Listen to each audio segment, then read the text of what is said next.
Academy. आज हम सीखने वाले हैं ट्रेडिंग अकाउंट का फॉर्मेट। तो ट्रेडिंग अकाउंट होता क्या है?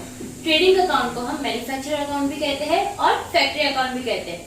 फैक्ट्री में होने वाले जो भी एक्सपेंसेस और इनकम होते हैं उसे हम ट्रेडिंग अकाउंट में रिकॉर्ड करते हैं।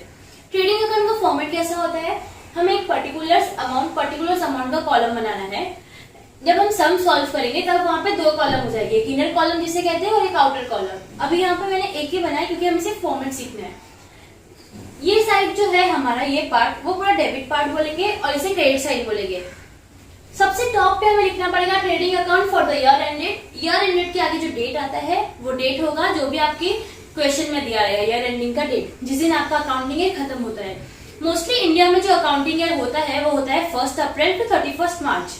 ये कॉमन अकाउंटिंग ईयर है, इंडिया का अकाउंटिंग ईयर यही होता है।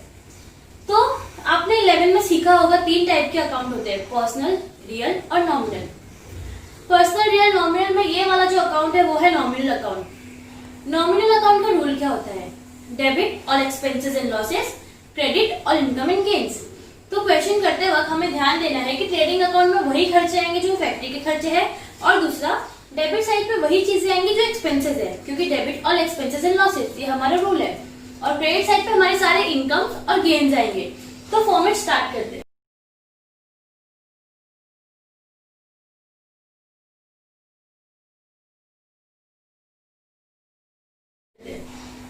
सबसे पहला आइटम आता है ओपनिंग स्टॉक। ओपनिंग स्टॉक क्या होता है? Last accounting year, accounting year मतलब 1 अप्रैल 31 मार्च, लास्ट 31 मार्च के दिन जो भी मेरा क्लोजिंग स्टॉक हो, कंपनी में जो स्टॉक बच गया वो इस साल कैरी फॉरवर्ड होता है। तो इस साल कंपनी के लिए या अकाउंटिंग ईयर के लिए वो ओपनिंग स्टॉक होता है, मतलब अकाउंटिंग ईयर शुरू होते वक्त कंपनी के पास उतना स्टॉक था। नेक्स्ट आता है परचेजेस। परचेजेस क्या होता है? कंपनी गुड्स बनाएगी अगर फैक्ट्री में तो कुछ रॉ मटेरियल्स लेने पड़ेंगे। रॉ मटेरियल जब कंपनी परचेस करती है उसे हम एज अ परचेस लिखते हैं यहाँ पे। Less return outward. For example आपने खरीदे 100 गुड्स, 100 रॉ मटेरियल आपने लेके आ गए। 100 रॉ मटेरियल में आपके 100 जो रॉ मटेरियल के पीसेस थे वो डिफेक्टिव थे, तो आपने उसे वापस कर दिया, तो उसे हम कहेंगे रिटर्न आउटवर्ड, मतलब हमने वो जो परचेस किया था उसे वापस कर दिया। तो आपका एक्चुअल परचेस कितना है? 100 गुड्स खरीदे, 10 निकाल दिए तो बचे 90। नेक्स्ट आता है carriage inward.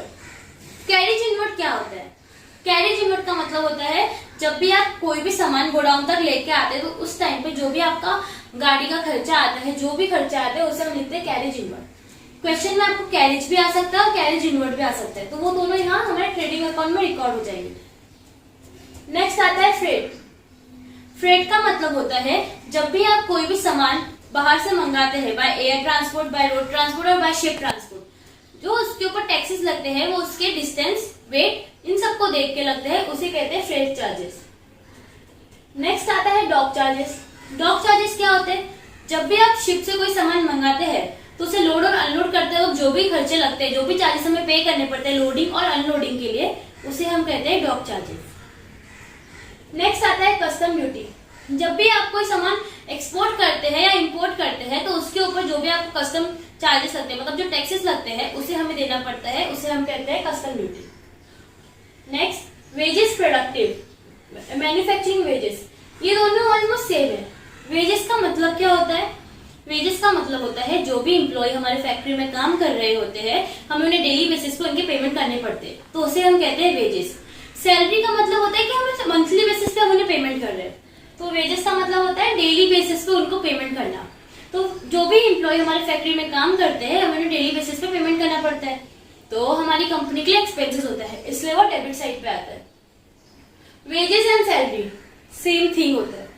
Import duty same to same custom duty की तरह होगा, हमें इंपोर्ट करते हैं जो भी चार्जेस पे करने पड़ेंगे हमें उसे अपने यहाँ पे रिकॉर्ड करना पड़ेगा। नेक्स्ट आता है coal, coke, gas, motive power, oil, water, Greece.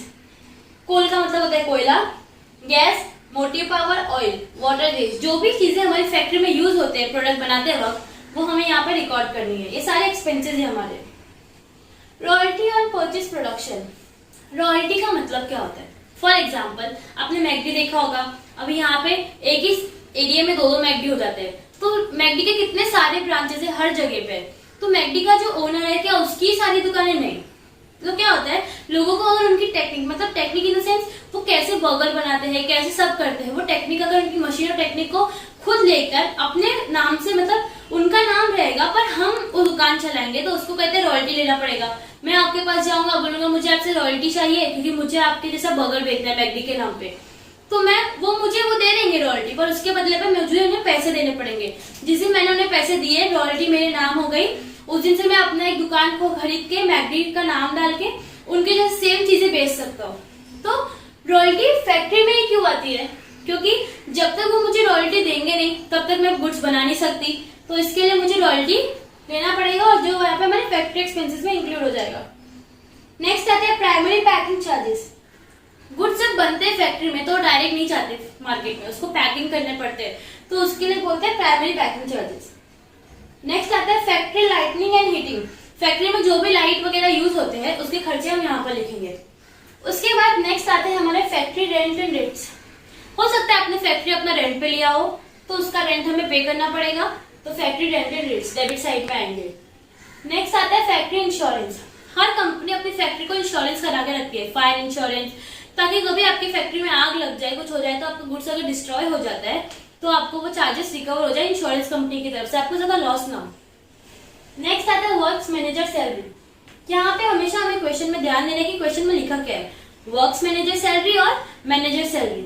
अगर हमें क्वेश्चन में वर्क्स मैनेजर सैलरी लिखा है, वर्क्स का वर्ड आ गया, इसका मतलब फैक्ट्री, मतलब फैक्ट्री में जो मैनेजर है, फैक्ट्री में जो मैनेजर सब चीजें देख रहा है, मैनेज कर रहा है, उसे बोलेंगे वर्क्स मैनेजर सैलरी। सिर्फ अगर मैनेजर सैलरी आ गया तो पीएनएल के खर्चे हो जाएंगे, क्योंकि वो ऑफिस का मैनेजर है जिसको हम सैलरी दे रहे हैं। फिर क्रेडिट साइड के आइटम पे तो हम सीखेंगे क्रेडिट साइड के बारे में। क्रेडिट का रूल क्या था, credit all income and gains. Credit side में हमें हमेशा एक चीज याद रखनी है कि ट्रेडिंग में जो भी क्रेडिट साइड होता है उसमें वही चीज आती है, मतलब कंपनी में किसी भी रीजन से गुड्स बाहर जाए, कोई भी रीजन हो, वो सारी चीजें यहाँ पे रिकॉर्ड होती ही होती है। चलो शुरू करते हैं। पहला है बाय सेल्स। कंपनी के बाहर गुड्स गया, क्यों गया, क्योंकि आपने बेचा। सेल्स किया तो सेल्स रिकॉर्ड किया। Let's return inward. Return inward का मतलब क्या होता है कि आपने सेल्स किया सामने वाले कस्टमर को, उसको कुछ चीजें नहीं पसंद आई, या मतलब कुछ भी डिफेक्टिव हो गई रहेगी तो उसने आपको वापस कर दिया किसी भी रीजन से, तो हमें वापस यहाँ पे लेस करना पड़ेगा और दिखाना पड़ेगा कि एक्चुअल हमारा सेल्स कितना था। नेक्स्ट आता है goods lost by fire. Goods lost by fire का मतलब होता है कि हमारा गुड्स आग में जल गया। हो सकता है फैक्ट्री में आग लग गई हो, कुछ हुआ हो जिससे हमारा गुड्स जल गया, तो उसे हमें यहाँ पे रिकॉर्ड करना पड़ेगा। नेक्स्ट आता है by goods lost by theft. Theft का मतलब होता है चोरी होना। आपको गुड्स किसी भी रीजन से चोरी हो गया हो तो उसे हमें यहाँ रिकॉर्ड करना पड़ेगा, क्योंकि मैंने आपको बताया ना कि गुड्स कंपनी से किसी भी रीजन से बाहर जाए हमें उसे ट्रेडिंग की क्रेडिट साइड में दिखाना ही पड़ता है। ये एक सिंपल ट्रिक है याद रखने के लिए। नेक्स्ट है good distributed as a free sample. जब भी कंपनी कोई नया प्रोडक्ट लॉन्च करती है, फिर मार्केट में एडवर्टाइजमेंट के लिए वो क्या करती है, अपने कुछ गुड्स होते हैं वो फ्री डिस्ट्रीब्यूशन करती है। मतलब आपने भी कभी देखा होगा कि मतलब आप जब भी कहीं जाते हैं या फिर कहीं ऐसे, तो कोई आता है बोलता है सर हमारी कंपनी ने नया प्रोडक्ट लॉन्च किया, ये एज अ फ्री सैंपल आपको डिस्ट्रीब्यूट करने का, ये ले लीजिए, ये वो, तो वो भी एक तरह से एडवर्टाइजमेंट होता है। तो वो ट्रेडिंग के क्रेडिट साइड में हमें रिकॉर्ड करना पड़ेगा। नेक्स्ट आता है गुड्स लॉस्ट इन एक्सीडेंट। किसी एक्सीडेंट में आपका गुड्स घूम गया तो उसे हम यहाँ पे रिकॉर्ड करेंगे। नेक्स्ट आता है goods withdrawn bye partners. Company में जो पार्टनर्स होते हैं, क्योंकि हम पार्टनरशिप अकाउंट कर रहे हैं, तो कंपनी में पार्टनर, आपने कोई चीज बनाई, पार्टनर को वो चीज चाहिए थी तो पार्टनर ने वो चीज लेके चले गई, तो उसे बोलते हैं goods withdrawn bye partners. Next आता है क्लोजिंग स्टॉक। क्लोजिंग स्टॉक का मतलब होता है कि मतलब इस अकाउंटिंग ईयर में हमारे पास जो स्टॉक बचा है, ये एक एडजस्टमेंट का पार्ट होता है। ये आपको क्वेश्चन के नीचे जब एडजस्टमेंट आते हैं उसमें मिलेगा।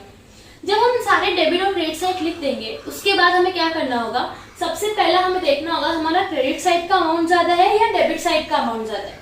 अगर फॉर एग्जांपल हमारा क्रेडिट साइड का जो अमाउंट है टोटलिंग में वो ज्यादा आता है, पहले हम टोटल करेंगे, और अगर हमारा क्रेडिट साइड का टोटल ज्यादा आता है तो वो जो टोटल आएगा वो हम दोनों जगह सेम लिख देंगे। उसके बाद जब टोटल करेंगे तो वो अमाउंट से डेबिट के सारे अमाउंट को माइनस करेंगे, तो जो बैलेंसिंग फिगर आएगा उसे हम कहेंगे gross profit carried down. Profit क्यों आएगा, क्योंकि क्रेडिट साइड क्या थी, हमारी इनकम थी, और डेबिट साइड जो था वो हमारा एक्सपेंसेस था। हमारी इनकम हमारे एक्सपेंसेस से ज्यादा है तो हमें प्रॉफिट हुआ। तो ट्रेडिंग अकाउंट में जो भी प्रॉफिट होता है उसे हम कहते हैं ग्रॉस प्रॉफिट। तो gross profit carried down. Carried down इसलिए क्योंकि वो पीएनएल में फॉरवर्ड होगी, तो वहां जाके हम इसे ब्रॉट डाउन करेंगे। लेकिन अगर इसका रिवर्स हुआ, आपका डेबिट साइड का टोटल ज्यादा आया और क्रेडिट साइड का टोटल कम, मतलब आपके एक्सपेंसेस ज्यादा आते हैं और आपकी इनकम कम है, तो इसका मतलब आपको लॉस हो गया। तो लॉस होने पे क्या होगा, सबसे पहले हमें डेबिट साइड का टोटल ज्यादा है तो डेबिट साइड का टोटल दोनों जगह लिखना पड़ेगा, सेम जो टोटल आएगा। और फिर क्रेडिट साइड के बैलेंसिंग फिगर में, मतलब डेबिट के अमाउंट से क्रेडिट के सारे अमाउंट को माइनस करेंगे और जो पर्टिकुलर बैलेंसिंग फिगर आएगा उसे हम लिखेंगे ग्रॉस लॉस, क्योंकि हमें लॉस हुआ है। ग्रॉस लॉस का टर्म। अब अपने नेक्स्ट वीडियो में मैं आपको P&L का फॉर्मेट सिखाऊंगी। Thank you.